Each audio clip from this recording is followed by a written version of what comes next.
tugasnya itu sebetulnya apa? Kalau China itu sampai mempertahankan dulu satu anak cukup, sekarang China menaikkan jadi 2 anak itu. Karena kalau rata-rata tidak 2, atau kalau kami sih targetnya 2,1, itu setiap perempuan belum tentu melahirkan 1 perempuan. Ini jangan dipelesetkan Pak Harto memaksa perempuan melahirkan 1 perempuan dan gitu ya, nanti jadi repot untuk dulu nggak nyalon wali kota aja dipelesetkan gitu, sekarang nyalon wali kota nomor 2 memaksa perempuan melahirkan anak perempuan dan cilokol. Maksudnya rata-rata ya, rata-rata harus ada 1 perempuan itu diganti oleh 1 perempuan. Tapi kalau kota Jogja ini nggak bisa. Jadi 1 perempuan sudah tidak bisa tergantikan oleh 1 perempuan karena rata-rata anaknya nggak sampai 2, gitu Pak. Nah oleh karena itu sekarang ini yang agak perlu kita diskusikan bareng dan kita harus mencari cara yang strategis. Hari ini kita ini sudah hampir menutup bonus demografi itu. Karena yang namanya bonus demografi itu kondisi di mana dependensi rasio yang kerja dibanding yang tidak kerja tapi makan itu kurang dari 50. Setiap 100 orang bekerja hanya ngasih makan orang 44, 45 karena saking banyaknya yang kerja, saking sedikitnya yang makan. Itu kemarin Pak. Hari ini karena orang tuanya sudah banyak dan sudah tidak bekerja, kemudian Yogyakarta ini sudah naik Pak 100 berbanding 50, dan itu tanda-tanda berat untuk kita mensejahterakan karena sudah terlalu banyak yang tua. Pemerintah itu tidak ada Pak program mengurangi orang tua, itu nggak ada. Terus misalkan Mas sudah jenengan penroto sepuh pun Pak itu rawan apa ya, pun boten sak cuci darah Pak pengantar mawon, nggak ada itu. Jadi kalau program mengurangi balita ada dengan KB, program mengurangi balita ini jujur Pak, program mengurangi orang tua nggak ada. Nah, oleh karena itu akhirnya terjadilah hal seperti itu. Nah makanya kita itu harus ada solusi. Kalau menurut saya solusinya yang usia produktif itu harus produktif. Maka ya kami ya Pak ya, kalau misalkan kami mendapat amanah itu sebetulnya yang kami akan sweeping itu semua penduduk kota yang usia 15 sampai 25 itu akan saya sweeping. Hanya ada 2 bagi mereka, sekolah atau kerja. Kalau tidak sekolah harus kerja atau dilatih, kalau tidak kerja atau dilatih harus masih sekolah. Itu yang harus dilakukan untuk mengantisipasi apa yang dikhawatirkan Pak Yuda tadi. Ya, jadi saya membuat dalam hati saya begitu Pak. Dan karena saya tahu hari ini Pak Yuda akan tanya itu. Jadi itu tidak menjadi perebutan yang kemudian akhirnya menimbulkan banyak konflik. Ini salah satu mengurangi permasalahan sehingga ada nutup parkir dan sebagainya. Saya kira ini hal yang SDM-nya harus dibenahi. Tapi sekali lagi regulasi memang harus dibuat. Tadi saya sudah nyicil sedikit bahwa zonasi itu penting supaya tidak menimbulkan kemacetan. Saya pernah tinggal di Buntang, saya di sana sebagai dokter puskesmas, dan di Buntang kita punya 600 pekerja seperti Sarkem. Ini tadi kan saya ditanya bagaimana Sarkem itu.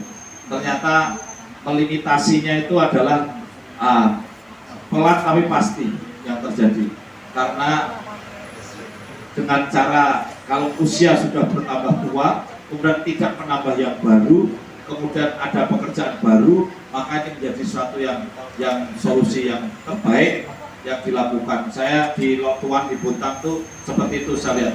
Jadi selama 2 tahun dari 600 turun menjadi hanya tinggal 100 atau 200 karena sistem rollingnya itu di stop gitu. Karena ada sistem rolling dipindahkan dari sana gitu. Nah, sistem rollingnya di stop, stopnya itu semakin menopause gitu ya.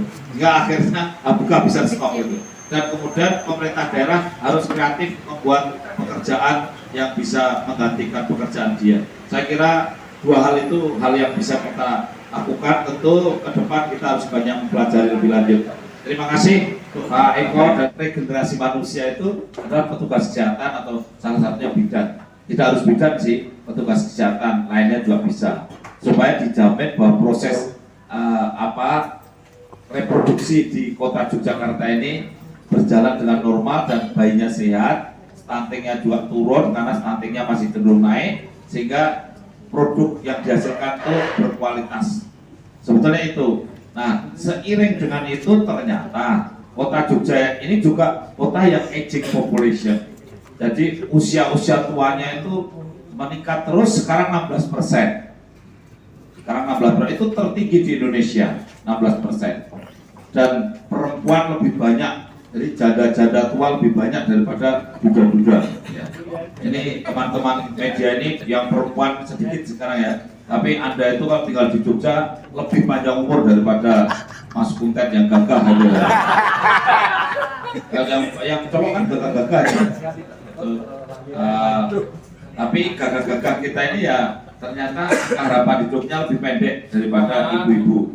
Nah, oleh karena itu lansia jadi penting sekali di Jogja ini. Kalau lansia tidak diurus menjadi beban keluarga dan beban masyarakat dan juga negara atau Pemda. Oleh karena itu kehadiran petugas kesehatan satu kampung satu petugas kesehatan itu betul-betul untuk regenerasi reproduksi sangat diperlukan, untuk perawatan yang sudah lansia juga sangat diperlukan dalam rangka mengurangi beban pemerintahan atau beban negara, beban pemerintah terhadap lansia dan juga dalam rangka meningkatkan kualitas SDM. Nah, mungkin itu kalau saya ditanya kenapa perlu ada pengawasan betul terhadap masalah kesehatan satu kampung satu petugas yang tahu seluk beluk gitu. Di Jogja itu dulu ada Jumantek, guru untuk itu jentik-jentik itu ya. Itu kalau sekarang sudah tidak ada demam berdarah, maka Jumantek itu pun kan juga bisa menjadi bagian dari pendamping dalam keluarga. Jadi kami di BKP itu punya tim pendamping keluarga. Di kota ini juga ada tim pendamping keluarga yang jumlahnya lebih dari 500 orang. Oleh karena itu sebetulnya peran-peran tim pendamping keluarga, juru-juru dalam kesehatan itu menjadi hal yang sangat penting dihidupkan kembali. Satu kolaborasi dengan satu petugas kesehatan yang mereka ada di unit analisis terkecilnya adalah kampung ya, karena saya lihat kampung ini jumlahnya 169 dan insya Allah tidak terlalu berat kalau jumlahnya 169. Kalau RW kan Pak Eko jumlahnya 616, jadi mungkin kalau saya bilang satu RW satu bidang itu waduh berat sekali itu. Mau bilang satu RW 100 juta aja berat sekali waktu itu, mana bisa itu. Jadi bisanya cuma satu kelurahan 100 juta, ini yang sudah diketok oleh Pak Eko itu. Ya kira-kira begitulah ya. Nah, mungkin itu jawaban saya Pak ngomong. Harus dijual kayu ya nggak ada, mau jual jagung ya atau panen jagung, jual padi juga tidak pernah panen padi, nangkep iwak paling lelene tanggane paling-paling. Tapi sungai yang ikannya banyak juga tidak ada. Lalu karena itu tentu di kota Yogyakarta ini fokus of interestnya adalah sumber daya manusia yang harus dibangun dengan baik. Tapi ingat, kalau tadi Pak Eko sudah menyebutkan berkali-kali tentang sampah, karena kualitas sumber daya manusia itu 70% dipengaruhi oleh lingkungan. Kalau lingkungannya itu kotor, meskipun gizinya cukup, imunisasinya cukup, pendidikannya cukup, tetapi kualitas manusia itu 70% dipengaruhi oleh lingkungan. Bahkan stunting aja juga 70% dipengaruhi oleh lingkungan, bukan oleh nutrisi. Ya. Nah inilah Bapak sekalian, kalau sampah itu menjadi hal yang isu sangat menarik di kota Yogyakarta, tentu pasangan saya dan Mas Wawan ini juga menempatkan itu hal yang penting sebagai fondasi pembangunan kualitas SDM. Nah selanjutnya memang selain isu kualitas SDM, kemudian nanti isu ekonomi, saya kira Mas Wawan beliau adalah yang di Kadin, kemudian juga punya pengalaman banyak UMKM. Saya kira nanti Mas Wawan bisa menambahkan terkait dengan isu-isu yang terkait dengan ekonomi, beliau adalah lebih ahlinya.